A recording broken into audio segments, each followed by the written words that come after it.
Now is the time. Forever? Tangent. Old. Halt. Hashtag always MGM. You are approaching the unloading area. Calm down. AK haters. But what if it could? Behold the majesty of the Sistine ceiling. For the kids. A salute to all theme parks, but mostly Walt Disney World. Ha! What a cute ending. Aloha and Don't Dillo it. This is Theme Park Thursday with Dillo's Diz. She is Jen. Hello. And I am Frank, and we are here for part one of a conversation that we've never had here in the 7 years we have been doing this podcast. An episode where one of us has visited Disneyland. It's very big. This is very big. It's a monumental episode here of Theme Park Thursday with Dillo's Diz to say no tangents. What? What? What do you mean? I have focus. I want part one to focus on just the Disneyland park itself. I want part two to focus on California Adventure and Pixar Place and my dining experiences. Focus, no tangents. What? This is already off of what I was planning in my head.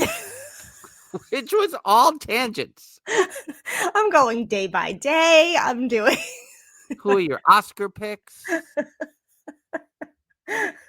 Are we going to 90s Con? Yeah, this is why we don't plan before the podcast recording, everybody.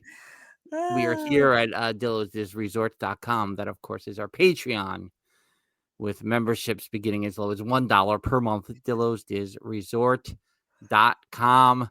No, there will be no tangents. No one believes us. No what are you trying to act like there's no tangents for? You went somewhere for the first time and you think we're going to be like, oh, so did you like it? You did? Great. What was the next attraction you went to? What are you talking about? No, I just finished Only Murders in the Building season 4. We're not talking What? about Come on. No. Finally. Well, no spoilers. You're not going to talk about it? No, can't talk All right. about it. So next up, shrinking. Yeah, shrinking is next. Okay. All right, good. I did go on 2 Harrison Ford linked attractions. That's my segue into talking about Disneyland. No tangents. Oh, do you have notes? A question from Jeffers. Do I have notes about what? The trip. No. For your I have no focus. notes. I have a list of attractions I went on and places I dined, quick service and full service, table service, whatever we call it, and notes about the hotel. Part one, just the Disneyland park. Let me just address the chat. Everyone is saying how much they love shrinking. Just to be clear, Frank has seen shrinking, but just not the latest season. So we have to do that. Season 2.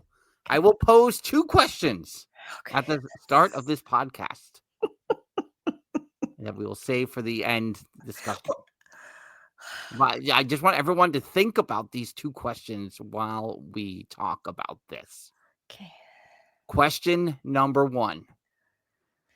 Is the Disneyland park the original, now Frank's favorite Disney park that he has ever visited?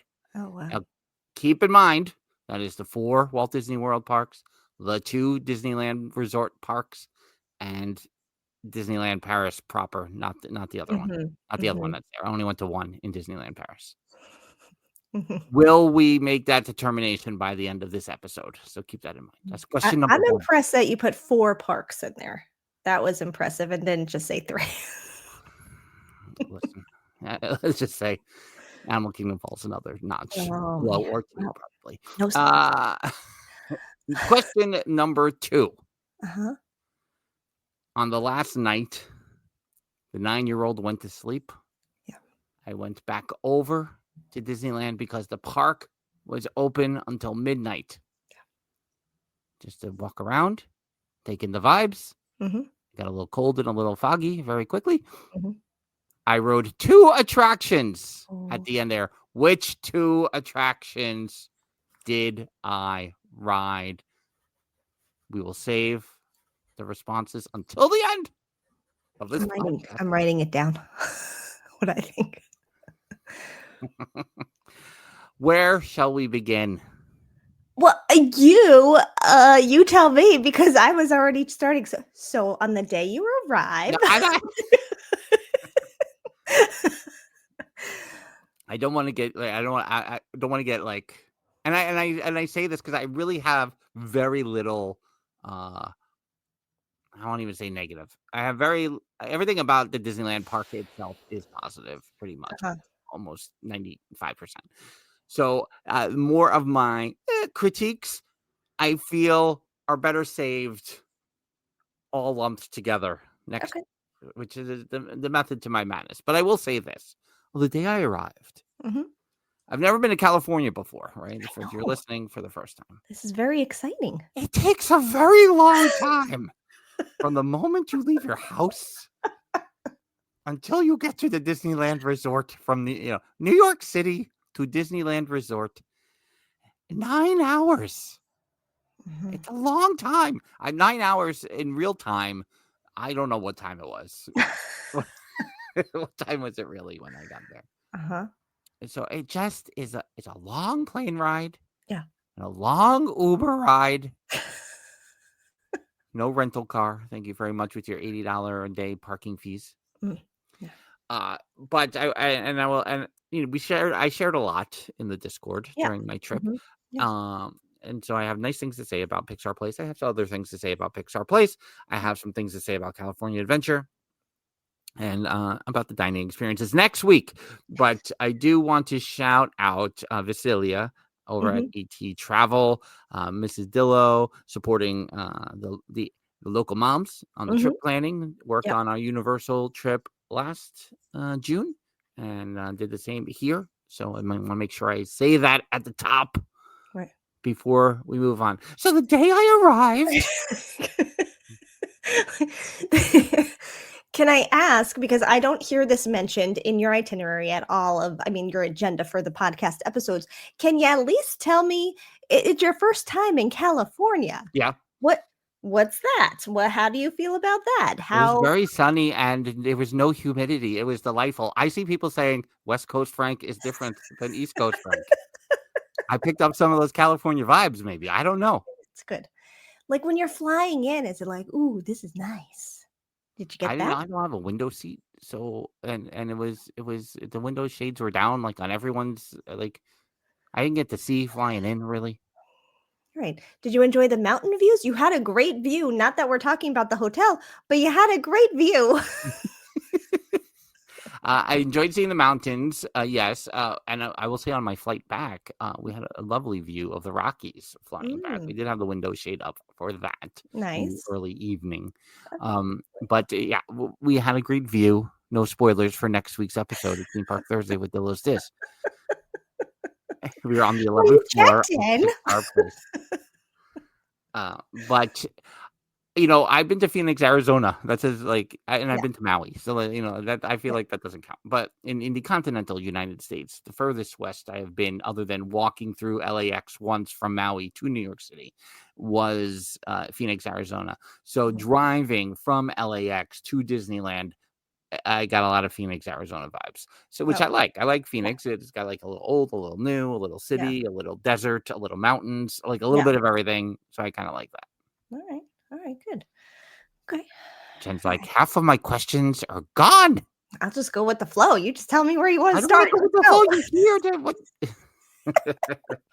No, and to lay out the trip, the day arrival day was a resort day pretty much, where we visited all 3 resorts on Disneyland property. So we were at Pixar Place, we walked through Grand Californian, we went over to Disneyland Resort for the hotel for a Trader Sam's dinner, and walked around there for a little bit after, went through the lobby, saw some of the archival photography and a lot of the history of the building, as it were. So that was pretty much day 1 because we knew we were going to crash and burn early.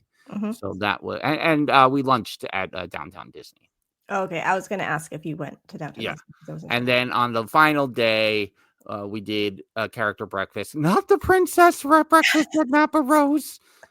A traditional, because she will be a Disney adult next year, last, I suppose, character breakfast at the child rate at the Grand California $5 off. What is it? Storytellers Cafe, and a little bit of downtown Disney on the morning before we left. Right. In the middle, 3 days, park hopper tickets. Day 1 did not park hop, just stayed in Disneyland. Okay. Day 2, park hopped, started at California Adventure, went over to Disneyland, hopped back to California Adventure at the end of the night. Day 3, pretty much did all day in Disneyland, and the last 90 minutes to 2 hours or so over to California Adventure. Okay. So kind of just to lay it out there. Sure. Also, more logistics questions from the chat. Why did you fly LAX? Was it an airline thing? Lewis, do you do Burbank? Where would you fly into instead of LAX? I mean, I think just while Lewis is responding in the chat, I will say direct flights JFK to LAX are a little easier here. So that is when you kind of have that available to you in a little more quantity. Yeah, it's the likelier option, and we didn't do Blue Basic. Mrs. Dillo would never. I wouldn't. I'm not allowed. No. And I will say but you were on JetBlue. I was on JetBlue. Yes. Yeah. So that there. Oh, and Ryan said they flew out to Long Beach. Yeah. I will also say JetBlue used to fly to many of the California LAX area airports, and now they either don't anymore or just not as often in the day. So it's also like LAX is your kind of best bet if you're going that. Flew into San Diego since we went there first. Yeah. Oh, flew out of Long Beach into San Diego. Yeah. And San Diego is not that bad of a drive as like a backup if like prices were crazy or whatever, but San Diego can also be rough. But yeah. Yeah. So, I mean, and that was especially that, it's us. So we booked our flight late in the game, 6 weeks out. We booked the flight after trying to play the game for a little while. Yeah. We finally caved 6 weeks in before. And so a direct flight is it's just an easy thing. If it was up to me, I wish I could fly. I wish the timings were better at LaGuardia, because LaGuardia is literally in my backyard, to LAX, or even, I mean, there wasn't really the options out of LaGuardia either. So yeah. I mean, to try to dodge a lot of red eyes back, we did not want to fly. Yeah, red eye back. Yeah, so it's really not on the agenda for us. Yeah, I see Troy mentioning whether or not the lighting makes me look a little more tan. I got a little color. I mean, but it's still me. So yeah. I mean, the best part about the West Coast color is that like it comes without the humidity. So you didn't like sweat in order to get a little like hue. It's like, oh, look at me, I'm a little tan and I didn't realize. It's great. I have a lot to say about the California air versus the Florida air. A lot. Oh, okay. I have a lot to say about it. All right. It's different. I mean, the Florida, I lived in Florida for 4 years. I mean, it is just a different thing. Yeah. Where some of my favorite days living in Central Florida were when you'd wake up, especially if I worked early in the morning, you wake up and it's 48 degrees outside. And when you left your shift midday, it was 72, 73 degrees. Yeah. Those are the best days in Central Florida. Yes. So those were like all my days in California. The last day got up to 80, touched 80 briefly. But I was like, this is different. This is just a different, a different kind of air. Yeah. So for sure. It's a whole new Frank here on Theme Park Thursday. Bizarro Frank, as some are calling him. A lot of people in the chat to find out what's going on. Well, so you better bring it. No pressure. No, you have to ask me questions. All right. So we're starting at where you was at Disneyland. Yes. OG Disneyland proper. Yes. That was Wednesday morning last week, which was the whatever day it was. The 19th? I don't know. Yes. Okay. You did you rope drop day one? We attempted to rope drop. We pretty much rope dropped day one, though we probably went under the railroad when the rope officially dropped by the castle. So it was pretty much 8 o'clock on the money. Yeah. And to just add before we go any further, no railroad. Railroad was not available on this Right. trip. That's Monorail was not available on this trip. It's a Small World was not available on this trip. Mhm. And I'm trying to think, what am I missing? The Grizzly Rapids run, which we probably would not have done over in California Adventure. Am I missing anything? I feel like I'm missing one more thing. It'll come to me. Okay, Walk Us never have been to Disneyland, but we are heavy Disney World people. Through it, like the gate and the front of the park. Are you going under the railroad? Is there a turn towards the castle? Do you see the castle immediately? Take us through your walk into the park, down Main Street, and also, seeing the little baby castle. I want to hear it all. Well, our guest last week, Barry Jacobson, Yes. who was phenomenal, Yeah. and the podcast episode was so great last week. Check it out, about Disney premiere experiences and his career delivering those experiences. But he reached out to us and was like, you're walking in Walt's footsteps. Yeah. And a couple of people have said that, like, it's Walt's park. You're in the park where Walt was. Yes. He was there. He was walking the areas, the whole thing. Yeah. So, you kind of, it's a little bit of both, right? It's a little bit of like, oh, familiarity. I'm going to go to the left and go under the tunnel, and onto Main Street that way and make the turn until I see the castle. So I will say I have not looked at any of this yet, whether or not that footage exists on my thumb camera that was attached to this fedora ear during the trip. I can't wait to see what's really on the footage. Yeah. Remains to be seen. So I think, overall, and is a little more cumulative, I guess, but was right out of the gate is like, this was the first Main Street. There is that. And I will say this a lot, I think, where if you know the two parks and comparing the Magic Kingdom to Disneyland Park, it is much grander in Orlando. But the intimacy and, it's not that it feels small, though it is. It feels like it is wrapping you up. Right? It is wrapping you up in as you walk in. It's like taking you in as a child, almost like a small town vibe that Walt was going for. Yeah. Because it's not and not that Orlando is overwhelming. It's not like boom. It's not spectacular per se, but it's still extraordinary. And so to kind of walk that walk was it was surreal. And yes, when you make that turn and everyone says, oh, the castle's small. I was like, oh yeah, it is small. It was like, no kidding, I know it. Why am I so surprised? Yeah. But over the 3 days, I grew to love the castle almost as much as the Walt Disney World castle. Sure. Yeah, that makes sense. Yeah. I think I get the, like, what you're saying with, like, the little taking you in, because that's when you said that's immediately what I thought of, like, when we're walking through that one man's dream, once upon a dream, Walt's dream thing in #AlwaysMGM. Yeah.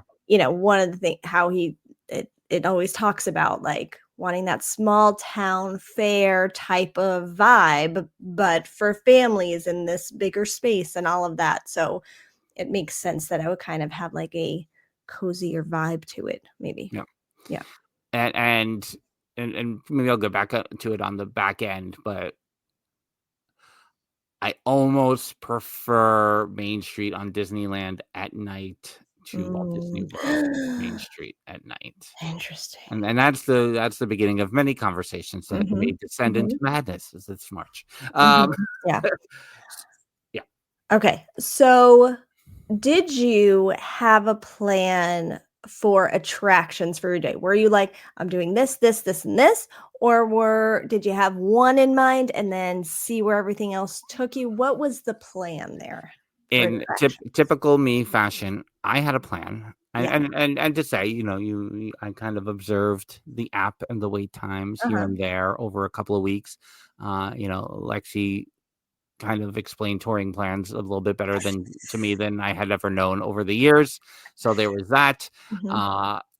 So by the time I got to my plan was basically is to try to hit 4 attractions in the first 2 hours and then feel like everything after that was gravy.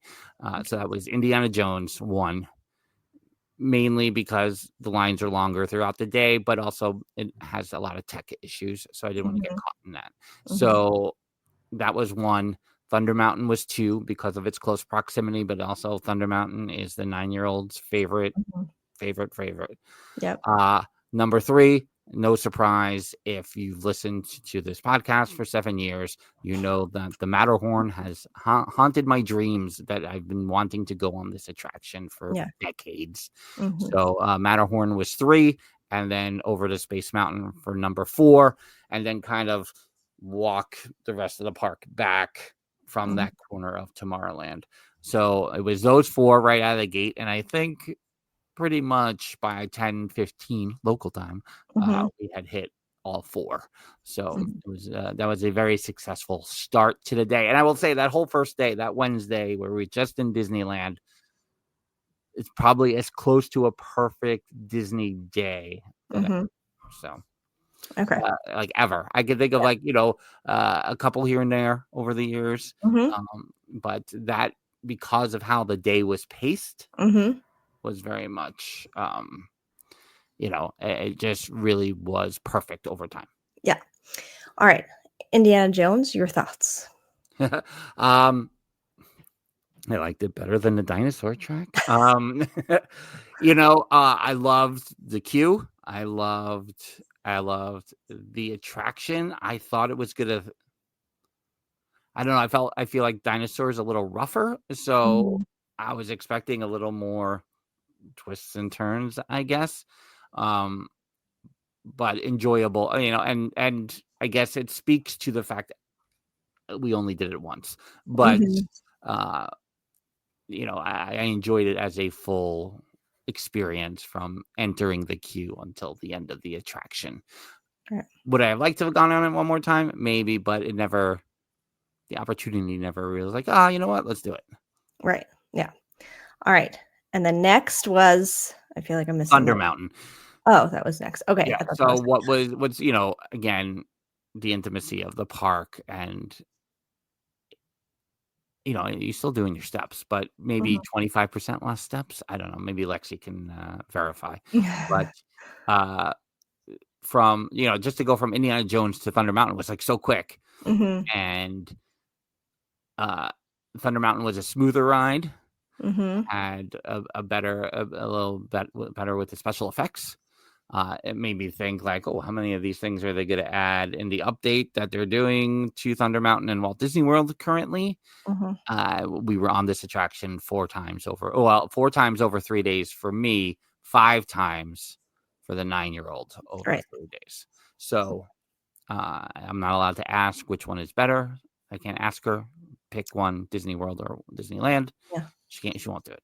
All right. But there were a lot of things, and and I'm going to repeat myself a lot, I think, throughout this, but I was constantly impressed and sometimes surprised with the use of space in the park, because at times it seemed very small, and like you're walking through the queue and the ride's right on top of you,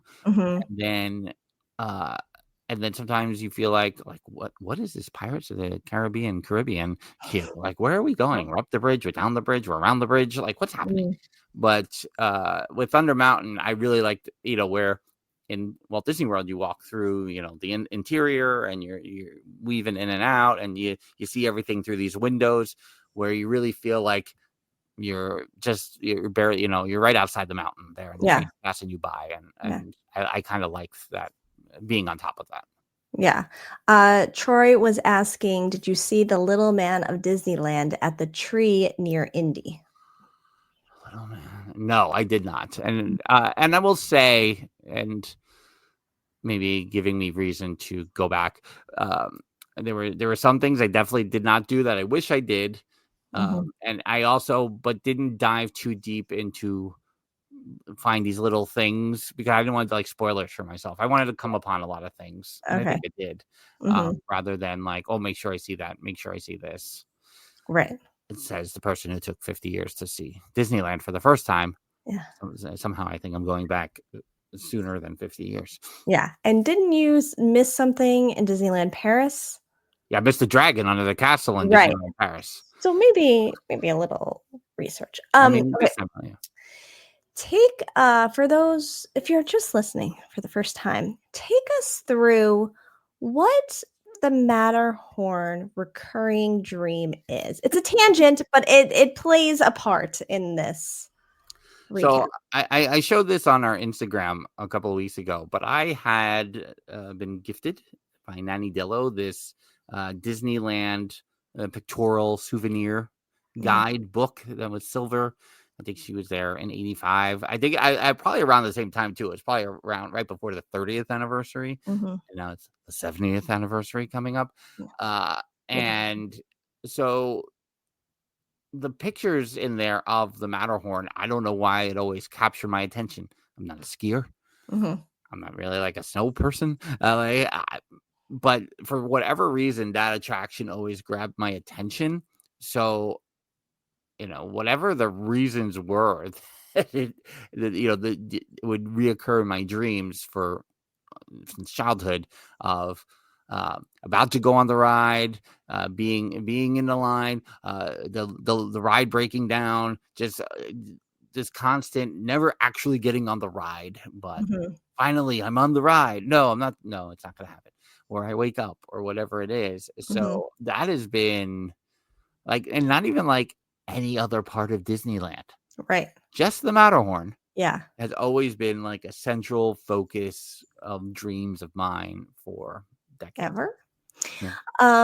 So okay, so then you're finally going on. Yeah. Did the ride break down, or did you get on the ride? No, it was fine. It was fine every time. All 4 times that I rode over the 3 days.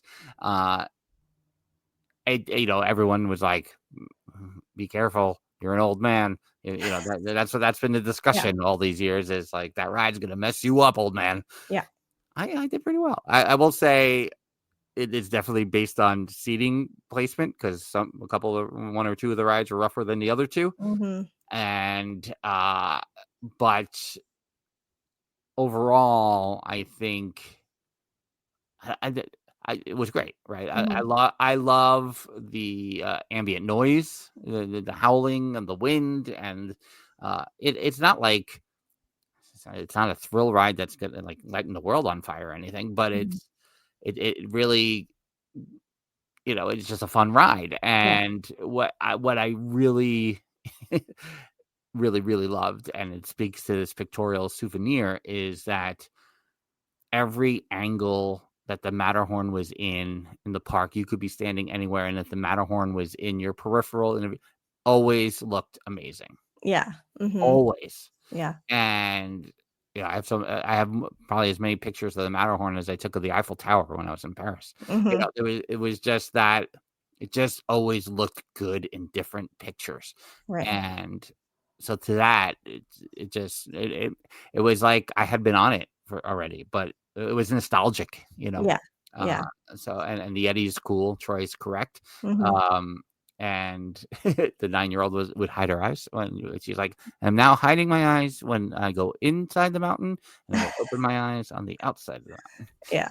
So, but it's really cool and unique in that. I don't know. I feel like I've never really been on an attraction like that, and so I really like that.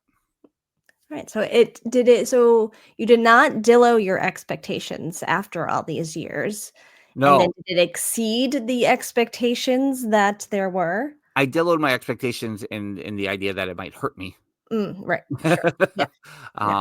But not Dilloed it in terms of the ride itself. I had watched maybe 3 or 4 years ago. I had watched the ride through POV of it. Yeah.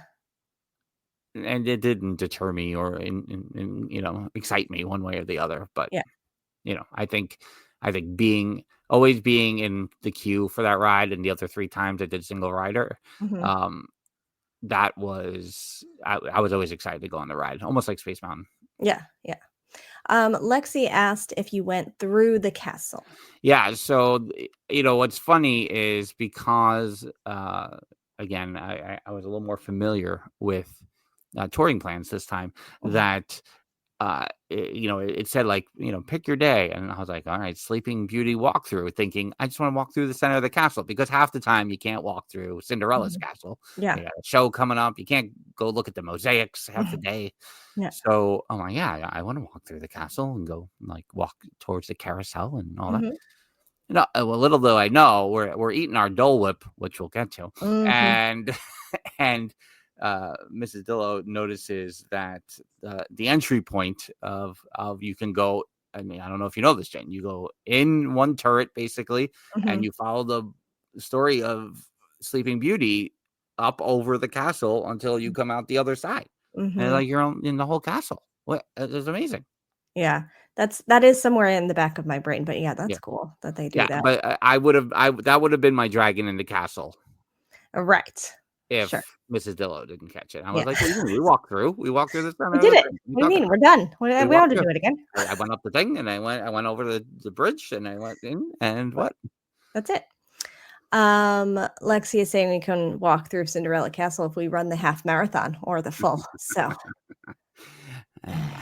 anyway, all right. Where are we going next? So Space Mountain was after that. Right. Okay. And Space Mountain is different here, where they don't have the 2 tracks. It's 1 track, but a 2-seater, so 2-2-2. And I when we get to the end of the discussion with one of my two questions, I will talk about Tomorrowland as a whole. But with Space Mountain, it almost gave me Guardians vibes in the beginning, a little Cosmic Rewind vibes with the way it started. It kind of, and not that Walt Disney World doesn't give you the big 60-second countdown and the you go through the tunnel and everything, but it felt very much like, I want you to enjoy space before we blast you off through this ride. So this is one where, again, loving Space Mountain like I have all these years, where I love that ride in Walt Disney World, but this was unique because of how it brought you into the ride and then kind of whipped you around. Now at that point, Indiana Jones, Thunder Mountain, Matterhorn, Space Mountain, I was like, I'm good on the thrill attractions with my head. I need to hydrate more. Thank you. Yeah, Indiana triple mountain whammy. But you are someone that knows the Space Mountain track in Walt Disney World like the back of my hand, I tell you. Right. Did it mess with you? 100%. Yeah. Where it's like, I think we're gonna go. Oh no, no, we're not. Yeah. And then my head would be like, whoop, you didn't like that. Sorry. But it was a good ride, and we did it again on Friday, and I think the queue leaves a lot to be desired. When you get into the building itself, the proper part, it's cool. But if you're on a 45-minute wait like we were, and I'll explain a couple other things about my Friday if there's time. This might be a 3-parter at this point. I mean, 35 minutes. We don't have any dates available. You'll have to wait until May to hear the 3rd part because we're very packed. We have a very tight schedule. All of a sudden, I was like, "Oh, we have to record the second half at some point. When is that happening?" Yeah. Oh, yeah, that's true. Now we're booking things. Okay. When do you hydrate after Indy and the triple mountain whammy? Yeah, there was. I needed a proper water bottle, which I got a nice Disneyland themed water bottle later in the day. So yes, hydrating was fine. But then we were like, okay, let's go through the rest of the park here. So that morning, just quickly. Yes, we are on only this first morning, 34 minutes in, which is why we're only talking about Disneyland today. So, Autopia, right? And Autopia. Watopia. It's the Autopia. I'm never going to say that right. I've said it 6 different ways here. The Nemo submarine ride, which was cool just to because it's like, wow, I haven't been in the submarine attraction in a Disney park in forever, and that was well designed and well themed. And then we went over to I'm trying to think what happened right in there, that we might have taken a lunch break right after that. But the what I really liked on the first day is we spent a lot of time in Adventureland, and for whatever reason, I feel like Adventureland is very Walt based. Like that's how so we did Jungle Cruise, that we did Indiana Jones, but we did Jungle Cruise, we did Tiki Room, we ate at Bengal Barbecue with quick serve, which is something we'll talk about next week. But we had Dole Whip, so we we spent a lot of time in Adventureland, and I really liked that. Then after lunch, we went over and it kind of just started to hit Fantasyland. So Snow White, which was a little bit of the old Snow White ride in Walt Disney World, but more of just the story.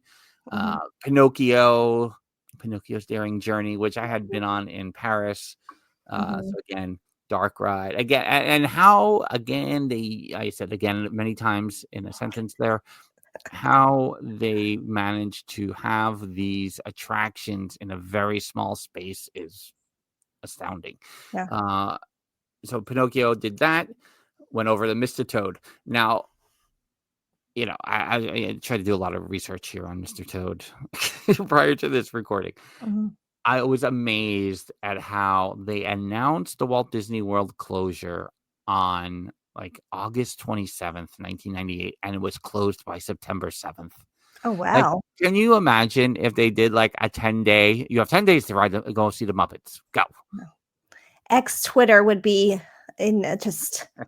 Well, and that's the thing. And I lived there at the time, and people went nuts. People went nuts at the time. And again, I don't know if there was AOL chat room nonsense going on, or whatever the Yahoo thing was at the time. Final ride on Mr. Toad's chat room. Join. But we did a video with fact checker Mel Dale when Galaxy's Edge opened. And some of my favorite parts of that video, and maybe we'll try to link it somewhere at some point, is him walking through the park with like glee on his face, where I think we thought we were going to get to see a lot of the area. There was a lot of him just like in awe. And I can verify, like on Main Street, on Space Mountain, and 1,000% on Mr. Toad's Wild Ride. I was just like, this is awesome. I can't believe I'm on Mr. Toad's Wild Ride. I can't believe it. There's a train. I'm in hell. Yes. Now, but okay, so that's what was going on internally. How do you think your face was while all of that was going on internally? I don't know. Luckily, I don't think anybody else was looking at me at the time. I think that's how my face was. I was like, oh, my face is. I'm like, is this happiness? What is this feeling? Am I showing? What is this salty discharge? Oh my God. There was no crying. I will say that. No crying. There was no crying. But not in Disneyland at all? No. I thought maybe like when I was walking around by myself the last night, I was like, maybe I'll have a cry. No. Maybe I'll have a little cry for myself before I leave. Lewis, not keen on it, didn't like the movie, not keen on the ride. I have watched. Loves it. So you know what? I love when Lewis and Val are just on such opposite ends of things. Bickering is going on in the chat. Right, so the Adventures of Mr. Toad and Ichabod, or Ichabod and Mr. Toad, like 1949 or whatever, and half of it is Mr. Toad's story, and half of it is the Headless Horseman story. I remember as a kid, and maybe you remember too, that they used to show the Headless Horseman cartoon like all the time. But you never, they were like, oh, Mr. Toad. Like, I don't think I ever saw it as a kid. I've seen it more times here in the last 3 or 4 years than like, I can't believe 9-year-old watches this more than once. But that ride, I was like just so excited to be on the ride. Listen, you passed over Dole Whip as if Oh. we're not gonna are No. you saving that for food and dining? Yeah, I was. Get out of here. You have to address No Dole Whip. cliffhanger. No, you have to address Dole Whip. We have enough to look forward to for the next episode. We are very big on our rules for Dole Whip. You can only have it in the Magic Kingdom or the Polynesian, nowhere else. You go across the country and you have Dole Whip in Disneyland. Now, I would have too. It's Disneyland, for God's sakes. Of course, you have to do that. But we need to know what your thoughts were. Did it taste the same? Did it feel, were the vibes appropriate? Or were you like, well, this was fine, but now I have to stick to the OG rules? What went on? I did a mobile order. We went in to see the Tiki Room while it was because he had wait for the window. So just give me the. It tasted good. Do I think it's better in Florida? I do. Oh, interesting. Do I think the presentation is better in Florida? I do. Oh, interesting. These are all very interesting points. Why? Why? But it tasted good. I enjoyed it. I don't know. I don't know if it's maybe that Florida humidity gives it an extra kick. I don't know. But the race to eat it before it melts. Well, and that was also nice. Take my time. I mean, we walked from Adventureland through the castle and up and around the castle because that's what the walkthrough is. Right. And then came and still had time and it wasn't melted. Right. That's nice. Yeah. It was very nice. Yeah. That dry air. It's lovely. But it's in like a big bowl. Like it's more in like a you're at the free breakfast at the hotel kind of thing. Like you're at like a Hampton Inn and you get the cereal bowl that's too big for the cereal. That's what it was in. And I was like, oh, that's interesting. I mean, I might be exaggerating. I'll have to look at the picture again, but that's how it felt. It's probably about this big. You're like, and they got the bowl? It was this big of just Dole Whip? I'm going to tell Mrs. Dillo what I said. She's like, complaining about the bowl? Really? What are you talking about right now? What do you mean? I don't even remember what the bowl looked like. No recollection of the bowl. I'm not paying attention to the bowl when I'm eating Dole Whip. Is it on your camera on your ear? Is there a video? I can't wait. I'm like so afraid. I'm so afraid to see what the footage looks like. Let me just backstory that for a second. So the weekend prior to Frank and family leaving, they were at the annual. Not a tangent. No, it's not a tangent at all. I'm just telling a backstory, not a tangent. We're calling these backstories. Matterhorn Dream, a backstory. The camera is a backstory. So we're sitting around and I'm like, are you going to like wear your phone somewhere or something so you can get video? And oh no, I said, did you buy a GoPro? So this way you could just wear it and then you don't have to worry about getting any content and you just, wear it out. And then you're like, no. And then did you say, I don't know if you said, I think you said like, how much are they? And then I think, and then I did like a quick search because Amazon is weird these days. It used to get things like the very next day, and now they're like maybe you'll get it the next day. We don't know, right? But they had this thumb camera that was going to be, and it was affordable. Yes, and Mrs. Dillo was like, "So why don't you just get it?" Yeah, I was in true Papa Dillo fashion, just do it. Meanwhile, I was like, I was joking, but yeah, do it. So then once I saw it clipped on the ear, I was like, well, that's perfect that you clipped it on the ear. It's good. Lewis, don't ruin it for me. Unless it's a 360 camera, I expect you will see a lot of views of clouds. I hope not. No, I'm going to love that. This is the Patreon content that everyone really wants is the footage from that camera. I am worried. I'm not going to lie. Yeah. But I did have it like down. I mean, I have the ears on here. So, it was like centered here. Sure. We'll see how that goes. I wasn't like looking up a lot. So. Yeah. I just also want to thank Troy in the chat. He mentioned about the Dole Whip conversation. This is the content we came for. You think people just want to hear about your time in Disneyland? No, they want to know. They want to hear you rant about Dole Whip. Come on. Positive Frank, it's over. West Coast Frank is gone. Bizarro Frank, step aside. We need to hear the real. What did him in the end? It was the bowl they served Dole Whip in. So they give you this bowl. It's like this big. Just have you ever had Fruit Loops in a bowl at a Hampton Inn on a Saturday?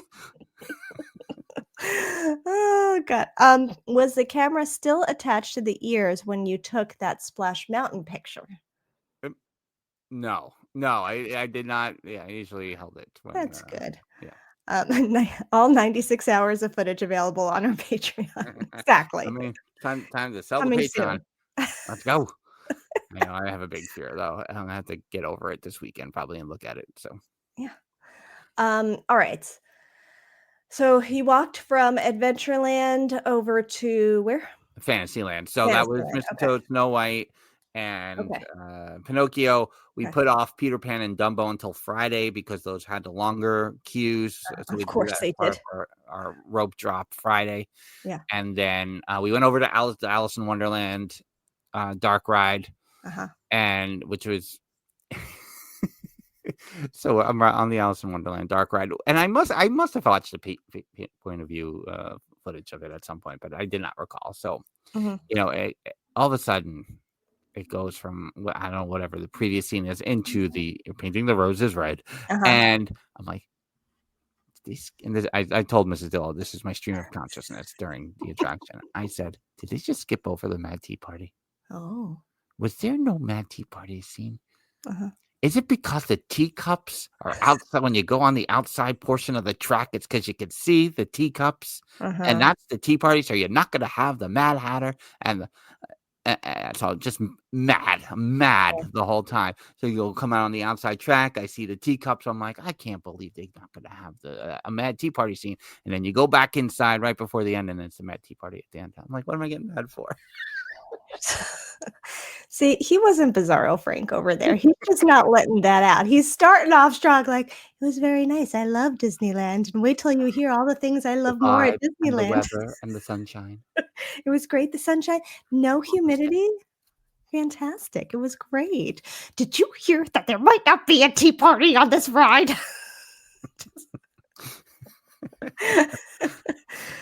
A question popped in my mind as you're listing all these rides, and something, I mean, none of these rides sound new to me because I've heard that they exist here and all of that. These, when people talk about the IPs and bring in IPs into the park and, should we have more IPs or leave it alone and all the things, Disneyland is pretty IP heavy. Yes. Yes? With like a lot of their attractions. Yes. The humidity makes people angry in Florida and not in California. Get rid of these movies. Get them out of here. Yeah. Right. And I mean, that's right. That's the basis, is that all of Fantasyland is all these dark rides of all these stories. Yeah. Because Mrs. Dill is like, you love all these rides. I said, I do. I love every storytelling dark ride there is. Yeah. I can't get enough of them. So that was basically it. We did on the first day, like, just because I do want to talk about the rest of Disneyland, that we did Pirates at the end of the night because we ate at Blue Bayou and we were right on the water at Lexi's table, apparently. Yeah. And I'll talk about the meal next week, but at Pirates is cool, and Tom and Michelle talked about this when we had the Hyperion Adventures podcast on last month. It's longer. It just gives you more time. And again, I go, where are we going in this park? It's so small. I don't understand. And that was a nice capper to the night. For Friday, and I'm just gonna run through it real quick, and then we can re-examine some things. So that left Dumbo. We had done Roger Rabbit spin on Thursday rather, and when we park hopped over because we hadn't gone over to the Toontown Fair area, or no, it's not Toontown Fair. That's in Walt Disney World. It's just Toontown, I think, in Disneyland. So we were over there for the Roger Rabbit ride because that was a must-do for me. Makes me sad that we can't get more Roger Rabbit content in our lives. Tiana's we did twice on rope drop Friday morning. They went over to Thunder Mountain. That's when I went to Haunted Mansion. I'm just gonna list real quick: Dumbo and Peter Pan, Space Mountain a second time, and we revisited a lot. So, but here's one thing I want to talk about before you start throwing things at me. Sure. I had no expectation to do Star Wars Galaxy's Edge. Oh, right. Beyond a walkthrough. Like I said, we had the video with Mel Dale. and when it first opened, and that's like a fun memory of the early days of the podcast. But I was like, I've been on Rise of the Resistance. I've been on Smuggler's Run. I've been Doga's 1,000 times. Like I just want to see what it looks like on the pathways, notice any differences, and then get out of there. So, and let me tangent for a moment, because one thing we did right before Galaxy's Edge was we canoed on the rivers of America. Oh, that's right. Yes, you had a paddle. Okay, go ahead. I'm not asking my questions until the end. Yes. So we get off the canoe and we walk over to Galaxy's Edge.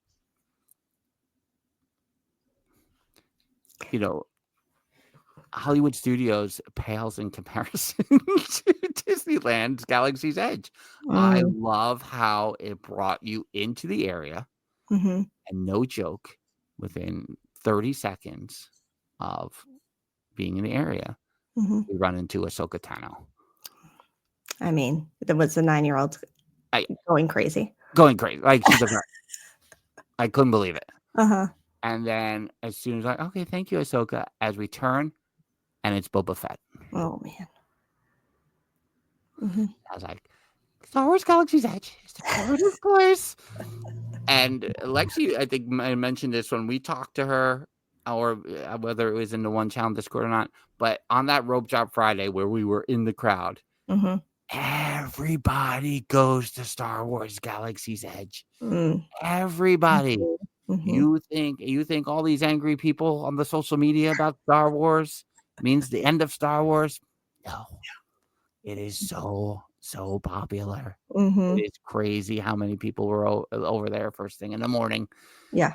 So Ahsoka, Boba Fett. We run into stormtroopers while we're drinking the blue milk. We go on Smugglers. The 9-year-old gets to be the gunner for the first time. And she goes, I'd like to go on Rise of the Resistance. Now, she hasn't been in 4 years. She only remembers the lightsaber coming through. And it's a 55-minute wait. I checked touring plans. It says we're going to be through in 32. Rise of the Resistance. Yeah. After Rise of the Resistance, we run into Chewbacca and Rey. She gets a picture with Rey. It's pretty much like a perfect Galaxy's Edge right there. And I'm like, how? Like, this is why this is here. Yeah. And all the haters be damned. We're putting an explicit rating on this episode. I said hell and damned. So that was a surprising portion of the afternoon there. But yeah, so in the end, like I said, Thunder Mountain 5 times for the 9-year-old, 4 times for me. Yeah. Space Mountain twice, Matterhorn 4 times for me, 3 times for everyone. Pirates twice. Those are I think the multiples of the trip. And we took the ride on the truck down Main Street at the end of the night. Ooh, very nice. Very nice. I will drop in the Discord immediately following this recording a picture that Jen will immediately say, if that's Papadillo, I don't know what. If that's not Papadillo, I don't know what it is. It is the Papadilloest Papadillo picture you will ever see of me in Disneyland. Well, it's bound to happen. Am I allowed to follow up now? Yes. Okay. First of all, Troy mentioned the double drop of pirates. Yes. The double drop was great. That's why we went on the second time, because Thrill Seeker 9-year-old. Yes. I was like, do you like the attraction or do you just like the drops? She's like, I like the drops. She's like, the ride's good. But she's like, I'm here for the drops. Yeah. Lewis, looking for a review of Roger Rabbit. There's no humidity, Lewis. Did you hear? There's no humidity. I think, and talking about it with Mrs. Dillo, to me, it's a evolution of Mr. Toad's in some ways. So an attraction with Roger Rabbit and Jessica Rabbit, and you were in Lenny the Cab instead, and you would see Benny the Cab, but the Weasels, like all of that was nostalgic for me because I love the movie so much. Yeah. So in that, it was a win. Does the line need to be as long as it needs to be? Does it need a lightning lane? There's some rides that I'm like, why is there a lightning lane? Yeah. For this ride? Really? Right. I think it would move much faster if everyone was just in line. Right. Speaking of, this is not a tangent. This is a speaking of the lightning lane. I do recall one of the trips in recent years that someone mentioned the lightning lane for the Barnstormer, and I just can someone confirm why is there a lightning lane for the Barnstormer? It was again, and I don't know if this has to do with space, but it was an interesting juggling act for cast members on some attractions between regular line and lightning lane, and especially if there was a single rider situation on that. There was be 1 and then 2 and then 3. I'm pretty sure this would all go faster if we were in one line. Doesn't make any sense. You mentioned the 9-year-old was doing single rider on which attractions? So I will say she went in, she was willing to go on the single rider line for Matterhorn. She did that twice. Okay. She did it for the Cars Land Roadsters. Okay. And was there one more? There was one more, I think. No, it wasn't Space Mountain. It was inside. If you were inside, no single rider. Okay. Or sitting right next to someone. Right. Yeah. But it was the outdoor. It was the indoors versus outdoors, because she was willing to sit next to someone on Roadsters. Because it was outside. Right. And Matterhorn was single rider, single inside. But every time she got in the single rider line, they were like, "Okay, you number 5," and then to Mrs. Dillo, number 6. Yeah, of course. Yeah. Okay. Lewis, I'm going to fight you. It would not. The speed of the line is based on a different location than where the cast member is adding people. No. And that's your fight, Lewis. I hope you're wrong. No. Listen, do I know it's a quicker wait for people in Lightning Lane? That is what they're paying for, is a shorter wait. Yes. Do I think the line as a whole would go faster if the cast member didn't have to keep being distracted, pulling people off of different lines? I do. Yeah. Because half the time they were sending out empty seats. Get out of here. The only place I have seen where more than a single can slow you down is Expedition Everest, where sometimes the cast cannot keep up with loading people. That's it. I mean, obviously you are the Expedition Everest master, Lewis, so I cannot argue with that, but I do find, and because I'm there so infrequently, the Everest single rider line to be one of my favorites. So boom, I'm always on it. Questions. How did it feel to canoe? I loved it because it felt like I was in old time Disneyland. So that to me, it was a win. We were laughing like, oh, they could never do this in Florida. Heck no. But it was in Florida until 1994. Da, da, da. Oh, that's a different da da da. Okay. It was like, explain that to me. How, when all the gators living in the old Splash Mountain, and how do you? And I was like, I'm pretty sure it took 20 to 25 years for the nature to find a way. I think they found their way back. Yeah. In the beginning, they were pretty far away, and then they all came back in eventually. And I think that's what happened in Florida. But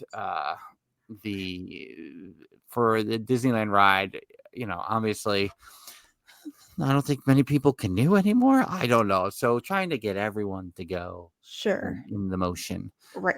I know people love Jungle Cruise skippers, but shout out to, if I could remember her name, I would. The cast member who was the lead on our canoe, because God knows what she has to deal with all the time. People actually manipulating the vehicle, the canoe. But loved it. I will say, with seeing the Mark Twain, didn't go on the Mark Twain, but doing the canoe and constantly passing that area. I'm very annoyed by Rivers of America going away in Walt Disney World.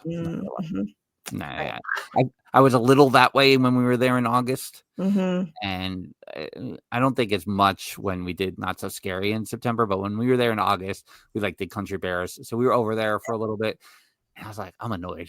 This is going away. Am I annoyed? I might be annoyed now after kind of really seeing it in Disneyland, I'm annoyed that it's going away in Walt Disney World. Yeah. I did not hear, or maybe I missed Storybook Canal. Oh, the Storybook Canal. Why is there no mention of this? I forgot about the Storybook Canals. That is part of Lord, this was a countdown, like one of the main things you had on top of your list. Let me tell you something. If I was close to crying, it was on the Storybook Canal. There it is. I loved it. You basically go on this small little boat through these miniature recreations of your favorite stories. Yeah. With someone narrating along the way for you. You got a human that's leading you, not a voiceover, not an animatronic. It's a person, much like the canoes. Same reason. I was like, human interaction. I loved it. And unfortunately, it had too long of a wait most of the time for me to do it more than once. I probably would have done it a second time if time allotted. Yeah. But it's very good. Very another pure Disneyland. Another ride that met and exceeded the expectations. Look at you. Look at you. Lexi is having a hard time calculating the numbers as you speed through them to try and figure out what those 2 late night rides are. I think it's pretty clear, actually. I think I'm focused on 2 rides enough to. One of mine was already wrong. One of mine was already wrong. One of yours was wrong? Well, I had the canal. When I guessed, I wrote it down early. Canals are at night, so I didn't even notice. I should have noticed. But I didn't notice. I figured that would be like something that you went back to. So. Yeah. And I will say about Tiana's, I think Tiana's works better in Disneyland because it's a shorter. I have to look at what the time is compared to. I think we know that Walt Disney World is like a 10-minute ride. I want to say this was 6 to 7, but I'm not 100% sure. It felt quicker. All of a sudden, I felt like we were going to the drop. Oh, interesting. And I think for that reason, it worked. The attraction as a whole worked better. All right, interesting. I'm going to give the chat an opportunity to put any questions in, as we are already over an hour of just Disneyland. This is going to be a 5-part series. A lot of people in the chat saying that this was going to be the Dillo's Madness, where you might not finish your trip report until November, similar to Dillo's Madness. However, there's a little bit of a spoiler in that. I'm just saying. Yeah, I mean, Jen and I did discuss Dillo's Madness. I often was having an argument with myself after attractions of whether I thought the Disneyland attraction was better than the Walt Disney World attraction. So I wondered if we would do Dillo's Madness as a 1-night only event. 1 night. Where the brackets would be essentially the attractions I went on in Disneyland versus the ones in Walt Disney World in the first round. Right. Where Jen would have no choice but to defend Walt Disney World and me picking against Walt Disney World. And then, then obviously different attractions face off against one another, but maybe it would be Disneyland versus Walt Disney World, and see where that would come out as a 1-night only event. I had a different idea for Dillo's Madness that also would have taken 6 months. Just to be clear, Ryan's saying it would be a 4-hour live stream. So just block your calendars, everybody. Whatever it takes. Lexi also saying 4 hours. Everyone just automatically. You guys don't know us. Whatever. You don't know us. How dare you listen to us for this long and think you can predict how that kind of live stream would go? That's not what we do. So whatever. Did you hear us throughout this whole episode? Not one tangent. There were backstories. There was relatable things said. There were no tangents. You did go on the Haunted Mansion, yes? I did go on a Haunted Mansion. Yeah. I'm glad that was a Haunted Mansion question mark there. Yes, right. Enjoyed the Haunted Mansion equally to the Walt Disney. No spoilers on Dillo's Madness. I think the placement of the Hatbox Ghost is clear in Disneyland. I like it there. So that was a nice pop. I also felt like, and again, this is a space versus time. I felt it to be a little more quick. I don't know, compact. I felt like I went through the scenes quicker, where I feel like sometimes the beginning of Walt Disney World goes on for a little bit. Mm-hmm. So as you go deeper into the show building, I guess, in Walt Disney World, but it didn't feel that way in Disneyland. Lexi saying true. There wasn't one tangent. Oh, Ryan asking, did you do Runaway Railway in Disneyland? did do Runaway Railway. Thanks for bringing this up, Ryan, because I know I'm barreling through. I don't want to make this a 4-month trip report, but on Friday we went to Runaway Railway because the 9-year-old wanted to. You know, funny. I think prior to the trip, those things she has been on in Walt Disney World, she was kind of like, and maybe she was vibing that off of me, but. You know, so I was surprised when she wanted to go on Rise, and I was surprised when she wanted to go on Runaway Railway, and I also was like, I don't know if I want to kill 45 minutes of my day, but the queue is great. Of course, when we get in after the movie screen explodes and we get into that portion of the queue, the technology fails and we get a lightning lane. Mm-hmm. So we're like, all right, we'll come back and use the lightning lane on this one. The annoying part of that is Toontown feels very far away from everything. Like of all the things that feel on top of each other in Walt Disney World, that feels far away. We go over to Space Mountain and we start in the queue for Space Mountain. We get halfway through the queue, 45-minute wait, and it shuts down. Oh, so we get a lightning lane for that. We go back to Runaway Railway, get on that. And it was fun, and I enjoyed the queue, like the history of Mickey Mouse on the queue, as opposed to the Great Movie Ride queue. And just be angry about being inside the Great Movie Ride building the whole time. I would much rather see what was on the Disneyland version at the launch bay. Thank you. And then we went back to Space Mountain and waited. It's a 15-minute wait, and of course, by the time we were in the queue, now it's 40. So we saved our lightning lane for that one for Incredicoaster at the end of the night. Okay. More about the Incredicoaster next week. Right. Back to Haunted Mansion for a moment. As Lexi says, stretching room? You think the stretching room is better in Disneyland than Walt Disney World? I guess it was a question. I felt it was more noticeable which way I was moving in Disneyland over Walt Disney World, where often I'm not really sure which direction I am going in. I felt the jolt and the movement a little bit more in the stretching room at the Haunted Mansion. But I want to make sure the two questions I addressed at the beginning, I know we'll get to 2 attractions at the very end. Is the Disneyland park now my favorite Disney park I've ever visited? I don't know. I don't think it could ever tie, like Hollywood Studios is my home. Right. So I can't really say that for sure.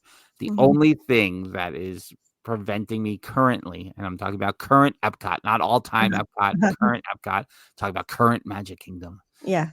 The only mark I really have against Disneyland, because everything about it was great. I just loved Frontierland. I loved Adventureland.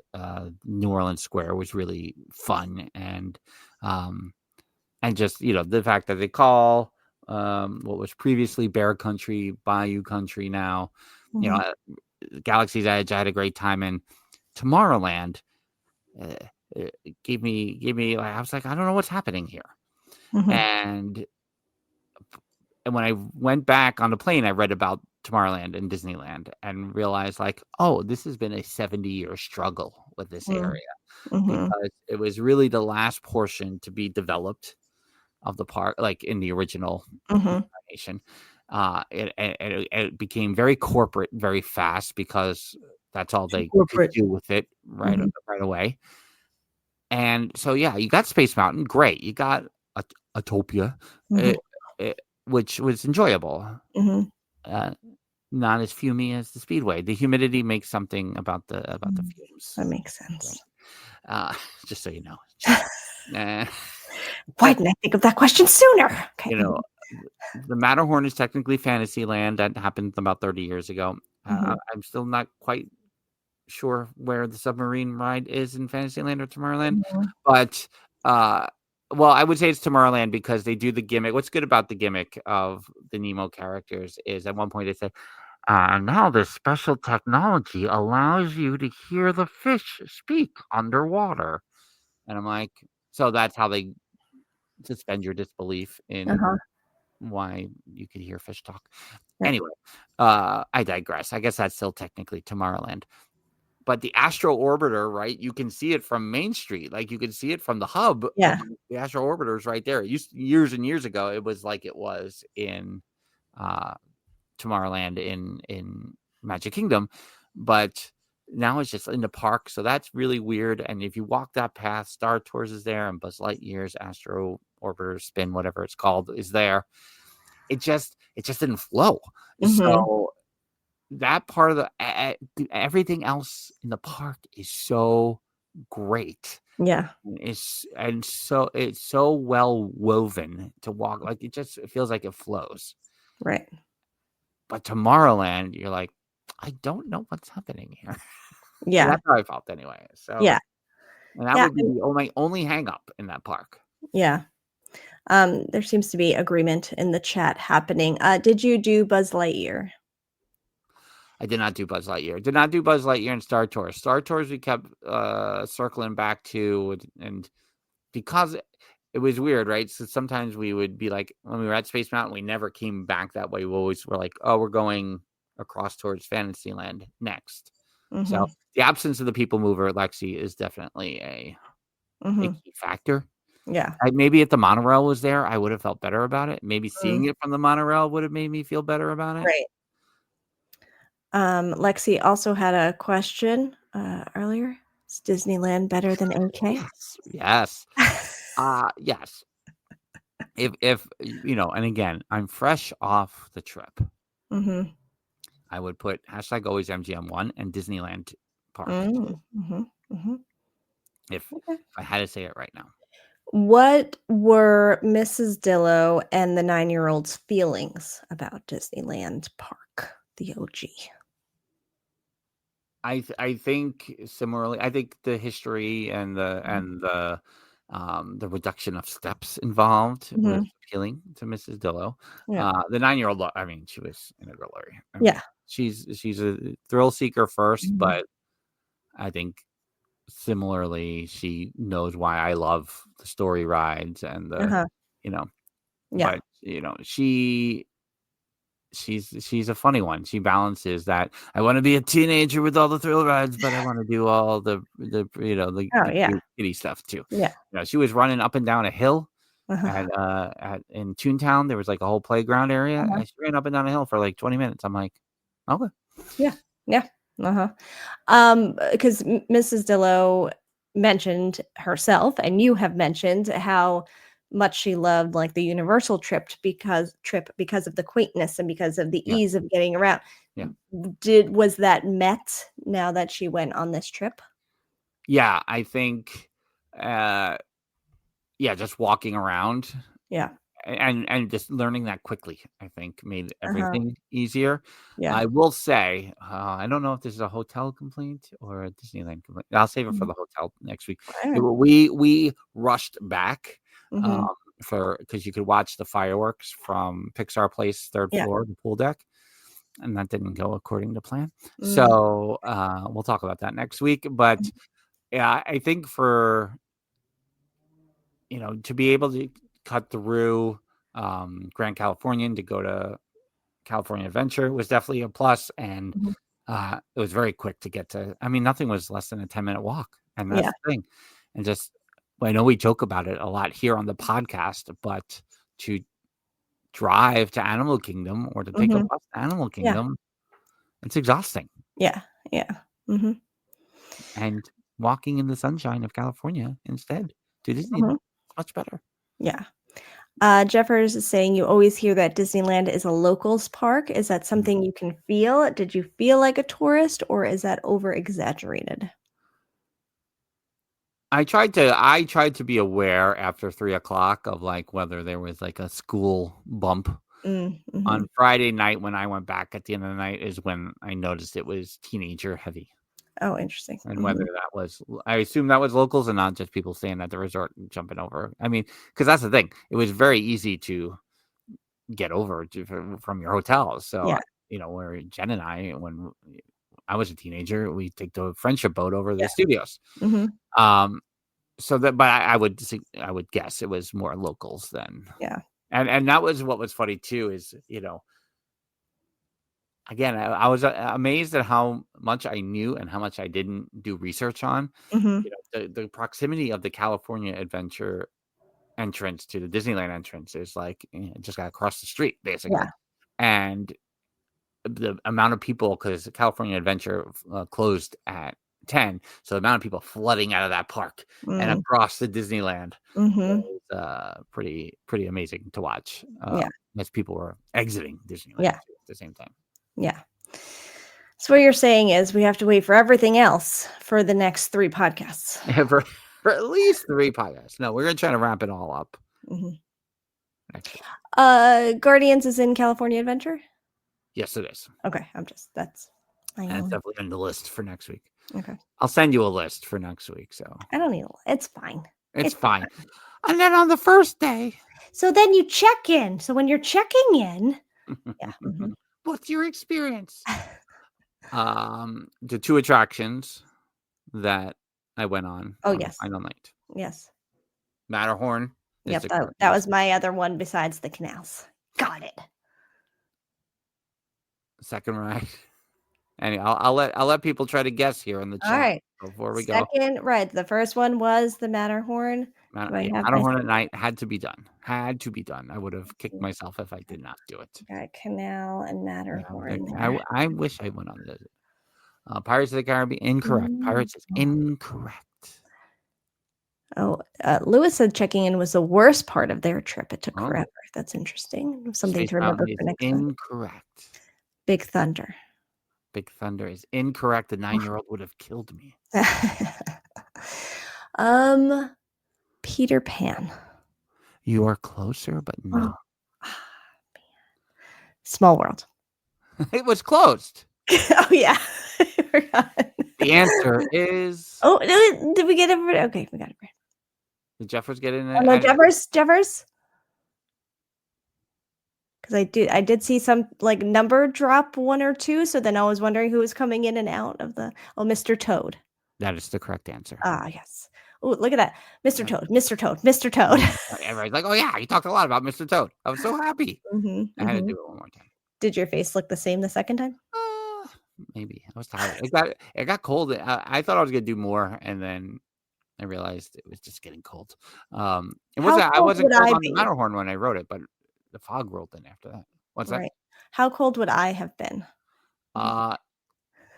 Yeah, you would have gone from 11 a.m. to 5 p.m. You would have been okay. But you couldn't do 8 to 11, and you couldn't do. What was the temperature from 8 to 11? From 8 to it was. Here's the thing. It was like 55. Yeah. But when that sun goes down, it gets cold. It's cold. Yeah. So I'm in hell. Biggest smile ever. Yeah, we'll have to pull that for a TikTok clip. Even though Frank isn't on the TikTok. Get back on the TikTok. Get back on the TikTok with all this. We'll see with all my my ear content, my Disney, my Fedora ear content. After Patreon, I'll be going over to TikTok. Be so sad. Listen, Pixar is now commenting on our TikToks. You have to come back. Wait a minute. When you showed me that was Pixar commenting on our TikTok? Yes. Oh, didn't realize. Hello, we're very popular over on TikTok. You should come hang out. Interesting. Yeah. It does, and Lexi is correct. It doesn't feel like 55. I mean, I was mostly. I'm not the cold one in the family, so yeah, I was in short sleeves for the most part. Sure, but it was, I had my little 50th anniversary Walt Disney World zip up with me. Right. That was my coat of choice. But in the overall, in some ways it was good that the railroad and the monorail and Small World were not open because I can. Now I'm like, I will go back. Yeah. Yeah. But next week, California Adventure. We'll talk about Pixar Place. We'll talk about Trader Sam's, about the character dining over at the Grand Californian, and it's a lot to talk about in one episode. Yeah. We'll talk about my Mickey's Filler Magic experience. Did you see the pictures in there? Because you didn't. Yeah. I did see that. Is there Disney World merch at Disneyland? Jeffers is getting this question in.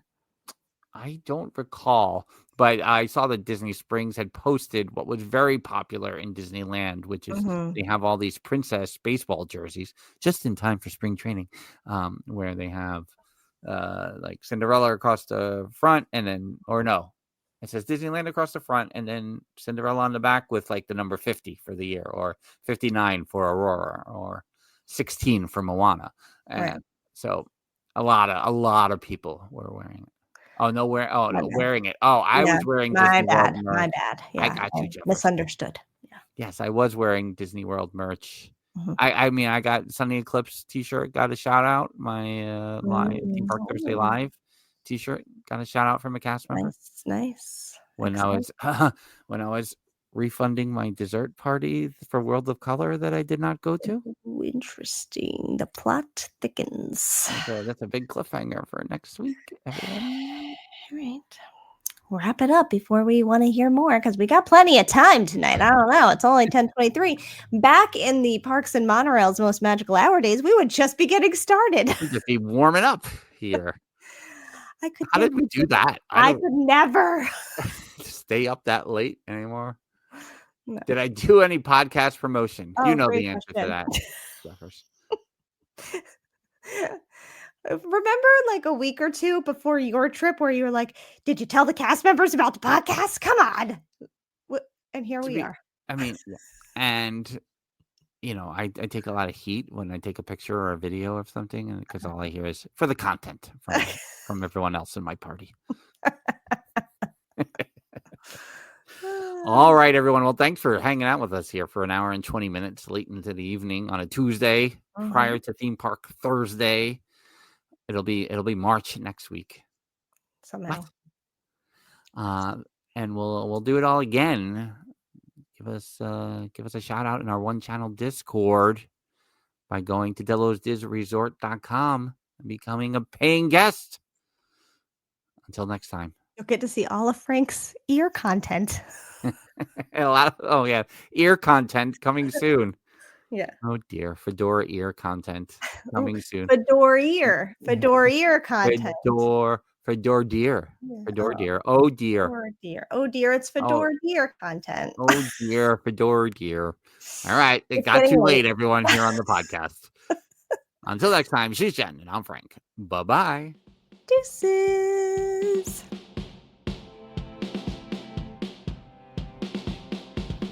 The Dillo's Diz podcast is hosted by Frank Cardillo and Jen Cardillo-Snyder. Music produced by Matt Harvey.